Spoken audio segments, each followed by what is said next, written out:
what we're going to do today is we're going to run through what's going on in the markets and the indexes. And I'm going to cover that at the end. What I want to get into first and foremost are the ones that are moving today that I think have the most potential to continue to move and offer what I think is a fairly good risk reward. And we're going to walk through one trade completely today.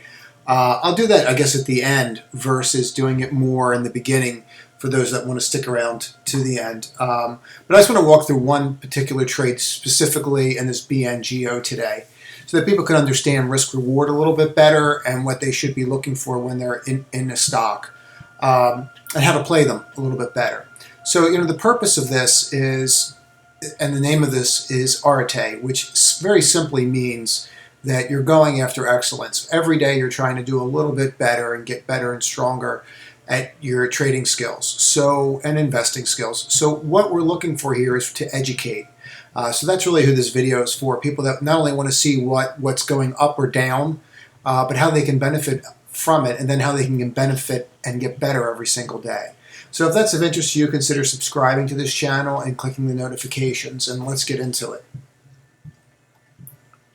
So AMC, going to be candid, this would be in the newsletter if earnings weren't this week.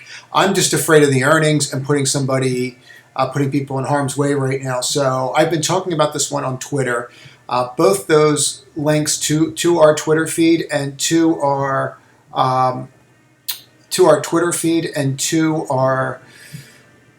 newsletter, which is free, are in the description and in the banner up top. So feel free to click and join.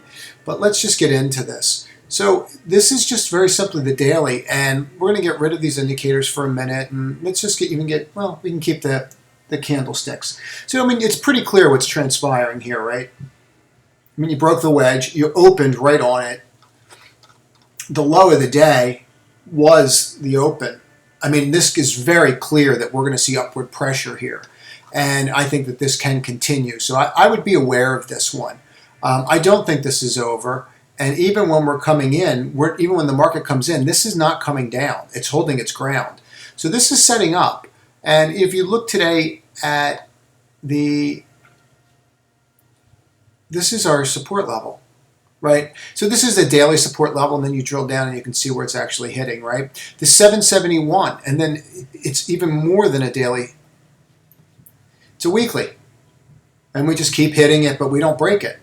And now we have an encapsulation on the week of a bullish engulfing. Now it's Monday, so we have to see how it plays out. Let's not get excited, but you're right here. And where's your next resistance? Realistically, it's here. The 11 level. So this was a really good risk reward today, and I would say that if it pulls back into the 8s and you can use this for a dollar stop, something for you to consider. I really like this trade here, and I don't think anyone is expecting AMC to have great earnings that's in the stock right now. So I don't really understand the short position, besides that they think that it's going to zero. But if the economy opens and they have lines of credit, it's probably not. So there could be another very large short squeeze in this one. GE, and look, you're seeing money flow continue into the larger names today, and you're going to see some buys in the newsletters today, some new buys that are more big cap names that will have some growth. They're definitely not value names, but with what's transpiring, this could go on for a couple weeks or a month where the Nasdaq just goes flat or retests the low and then builds and goes higher, and we're going to get into that later. But what we're seeing here with this GE, this is the weekly. And look, we're above the 200 week. We haven't been above the 200 week for 5 years, 4.5. So this is big stuff when this happens. And we're looking for a push over that. We're looking for that to continue. And this is really beautiful. So let's get into it. See how you look at the low? Look where the low is. The low is the gap fill, and also the low just happens to be our major support level on the weekly. That doesn't get any, to this one, 1378. That just doesn't get any clearer that this is setting up to move higher. And, what you might want to do is you might want to look at the volume on it today and just say, hey, where are we volume-wise? And when you do that, what you want to do is go down to like a 15 minutes so you can see sooner and see if you're popping up above that 30-point line. And yeah, we're popping above it. So we have above average. Here's your little flag. And actually, as we're looking at it, here comes your breakout. So I like that trade. This is really interesting, and one for people that are looking to be speculative. And I threw this one in there. No one brought it up. You have a failed H pattern going on here. It's not technically fully failed. For it to fully fail, I need to break above this 1920. I don't see the sense in waiting for that, because if you can get in it here and you flip this line, now this becomes support. So I actually have a starter position here. News came out that there is a $6 billion, $9 billion contract out there now for the Postal Service. And this, I believe it was the Senate that came out and said it. So what they're trying to do is allude that they may get it. They may get it, they might not. I'm just going to trade price. But notice this perfect, what we call a 2B or double bottom here, right? Turn the music down a little bit. So what you get is this. This is a double bottom. See how you roll? You hit this, everyone panics. I got to get out. And so everyone panics, gets out, right? Then you run right back up and you hit it. You hit your support level, which is now resistance, right? Because they flip. Can't get over the 200-day, and down we go, right? And then we undercut, and then we reverse. This is a double bottom.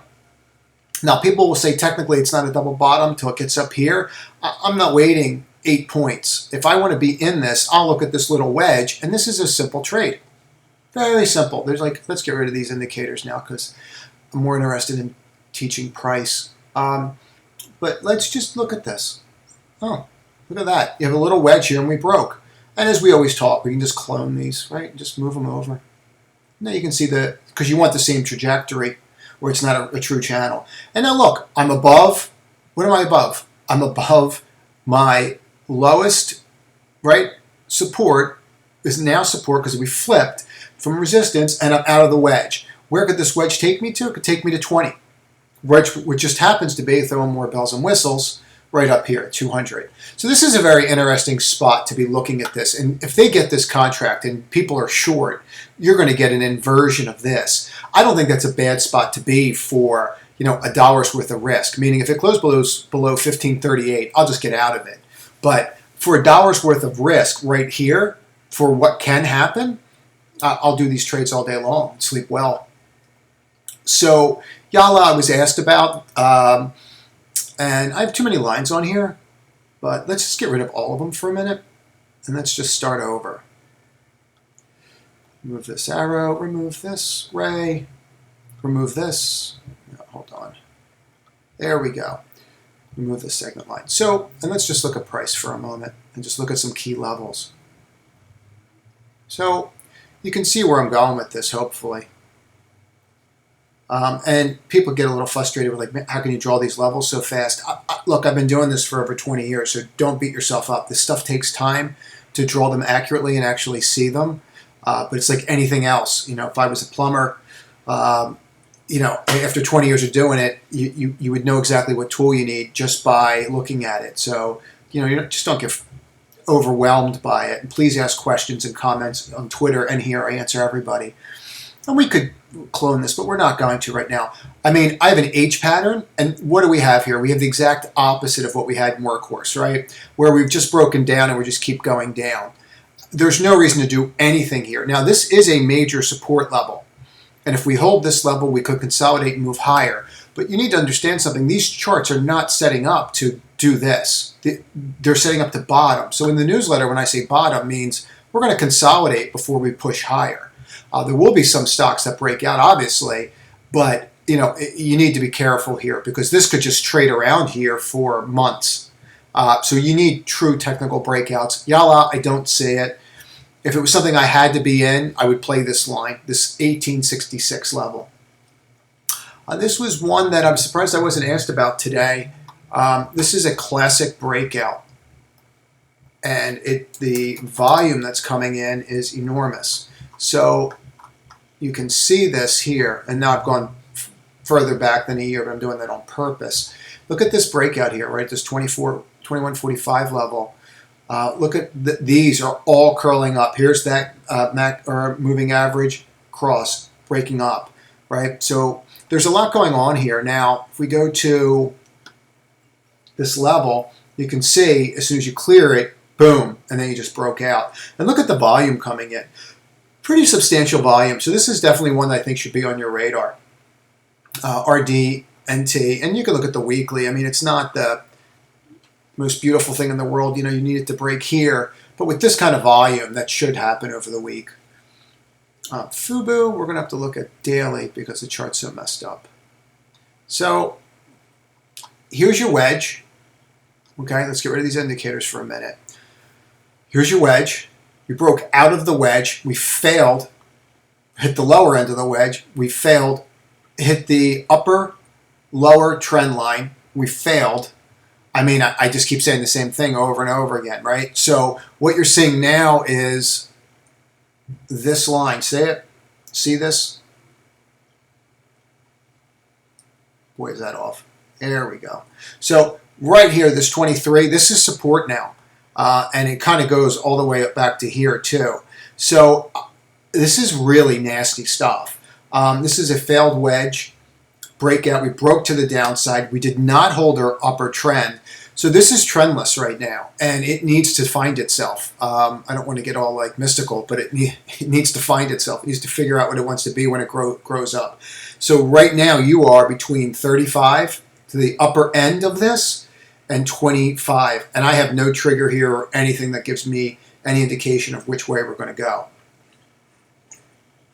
So this SOX trade I threw out there on Friday when I said that we are bottoming. And I do think we're bottoming. I know people wanted to see us go straight up today. I didn't want to see that. I didn't want to see more short covering. I want to see people come in and actually buy. I don't want to see a panic lockout rally. I know people do so that they can trade, but I want something healthy and sustainable. So what you see here is you see this break, but now we're bouncing off this and we're heading back to this level. So I still believe we're heading to this 36, 37 level.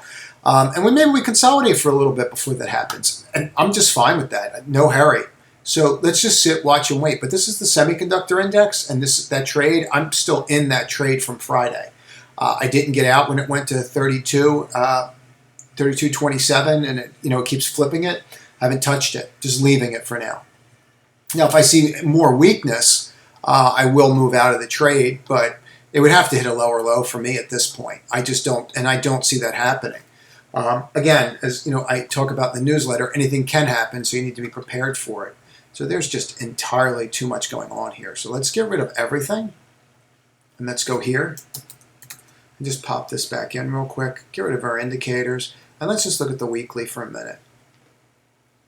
Okay, so here's your weekly, and that's what I'm looking for. So these are the levels from the last, and we're only going to go back to here for now because this is when it decided that it was going to be in Bitcoin. So from here over, you can see that 40 level, right? We had one close and then we broke below it. So then you can see this level, right? We broke above it, opened here, gapped, ran to this one, stopped, and now you're in this trading range, right? Look, you're in this trading range, and there's really no indication on the weekly on what to do, Amara. I mean, there's no indication on which way this is going to go. Right now, this is a falling wedge that needs to hold this support. If you close below this 28 line, right, you're going to come in, and you're going to come in probably really hard. So, right, and by that time, the 50-day is probably up that way too. And be careful because now, these moving averages become resistance and support lines sometimes, and that's exactly what's happening here. It's using these as resistance lines and unable to get above it. So that's something that should be concerning. I don't see a real reason to jump in this right now. We haven't had an up day in 5-6 days, and I still keep coming in. And look at how my volume is drying up, but if it's not drying up, it's all red. So I would just avoid. There's too many other stocks out there. So this FCX is actually very interesting and looks to be setting up. I'm a little concerned about commodity prices right now, but this is definitely something that I was thinking about putting into the newsletter again. I'm just waiting and watching to see how this price action is going to go with the 10-year and the I want to watch the 10-year and see how that closes, and I want to see what happens with oil pricing. because they're all going to follow. It's all one big trade of commodities. So, I mean, they vary on performance, but it's really one big trade. So what you see happening here is a break above the wedge today. See how you broke that? And if you really get technical, we just can even just look at bars, right? We really don't need anything else. And you can just see that we broke. This is a very simple trade if you want to be into it. You buy it. If it goes back into this wedge, you sell it. I mean, it's really not more complicated than that. There's more. Could there be more to it? Of course. And I can overlay other stuff into it. But I break this low and I'm down $1.50. It's time to go. It just means it's not going to go. And you just watch and wait. But this could rally and this could move. If this persists and weakness persists in the Qs, this definitely could go. But I'm really concerned about the backflip that we're not talking about. Where the GMEs. I talked about GME and we're going to get into it today. Those stocks at 126. I mean, there's tons of good growth ideas out there, and do I really want to be tied up in this when the 10-year comes in and commodity prices come in? I mean, what will happen is very similar to what happened in the silver trade, right? I got to get in the silver trade. Everyone has to be in the silver trade. We did it for like $1, $1.50, just in case it was going to go, and it didn't. Now, these are all the people that had to get in the silver trade. And they see these technical breakouts, and they think that these silver stocks and gold stocks all break out and all move the same way. Commodities do not move the same way. FCX is a commodity. Just keep that in mind. Airbnb, I mean, I don't want to get into the valuation because we're not a fundamental. That's not what we do here. I think the valuation is absolutely insane. But with that said, it's holding it. I mean, it's holding the breakout price. It's holding the 174 level, right? Look at it bounce today. What was the open? Right off this 174, 175. If you had to be in this, I mean, you could trade this just on the bars. So let's look at that for a moment, right?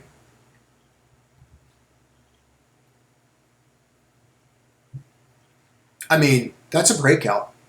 I mean, it's not the prettiest breakout in the world, but you're over this 180.50 level and breaking out here. You do want to see it close up higher on the day, but if you break below this, you could consider yourself like, geez, I would just use the low of the day as a stop. I mean, to be in this for 4 or 5 points of risk, if you truly want to be in it, and realize that you could at least go to here, or at a minimum, you're coming to here, right? So that puts us, and this is just a simple downward trend line, and we could probably duplicate that somewhere in here, but we're just going to keep rocking and rolling. So that would get us to 210. So I have 30 points here versus 5. I'm at 5 to 1, 6 to 1. If I wanted to be in this trade, that's exactly how I would play it. I would use this as my stop, right, which is the low, which is beautiful. We broke the wedge. Now we're up and then go to here. So now you can throw in the bells and whistles, take a better look at it, make it pretty. And you see that. And okay, so yeah, I didn't get above the 5. I didn't get above the 8. Would that concern me? Not really. I mean, I'm holding the 50. I'm holding the 50-day on this stock that is up astronomically this year. GME was one that, I threw out, I think Thursday, Friday, well, let's count it back. Monday, Friday, Thursday. So I threw this out at 126. I said, watch when you break this wedge. We can go to this 141 level. That's what happened. I called out a couple trades on it on Twitter on Friday. And we just have continuation today. I got to be honest, I think this thing's gone. I think it's going to have another huge rally. And the people that are shorted again are going to have an issue. But you have nothing here until this gap fill, right? So that's exactly where you're going to wind up going. You're going to fill this gap to 212. Now, if you break that gap, this is somewhat of a level, but not really. This is just an opening price where people were able to get out anyway, right? So the opening price is not really a key level. Now, the next real key level is the open and close right here. And I'll explain why. See how you hit this? See how you closed here? So people thought it was going to go and then didn't, and then they jammed it down. So all the people here were trapped. It's called the screw bar. So if you get through these levels, right, and look at these levels, you're getting to this 300 level, and it may happen fast. So don't think that this trade's over. Would I buy it here? No, I'd want it to come back. I needed to see it clear this 212 level. I'm in very particular about my buys so that I can control my risk, right? And this was very easy to buy here with using the low of the day as a stop or closing below back into this falling wedge as your stop. So, but I do think there's potential there. Now, we're just going to go through the cues real quick, and I just want to explain what's going on here.